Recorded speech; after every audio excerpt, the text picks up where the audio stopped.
Okay, ngayon, sa iyong Filipino, okay, gumawa ng sentence sa alpabetong Pilipino sa letrang A. Letrang A, aso. Ang ating kaibigan merong aso. Sa letrang B. Letrang B, bola at bata. May bata naglalaro ng bola. Letrang C. Letrang C, Cebu. Gusto ko magpupunta sa Cebu. At gusto ko makita ang mga hayop sa Cebu Safari. Titik D.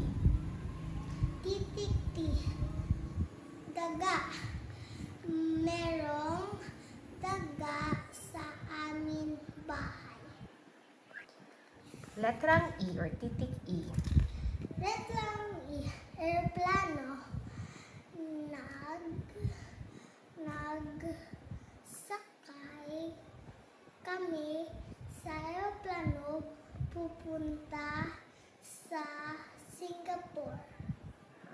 Okay, ngayon, ikwento mo ang batang papel in Filipino.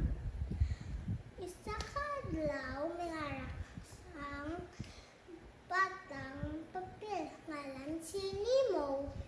Gusto niyang maging tuod na bata. Hambal ko nila nga ng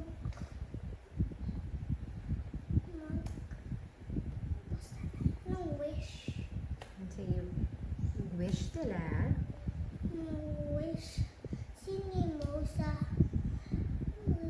pinakalayo nga star Between.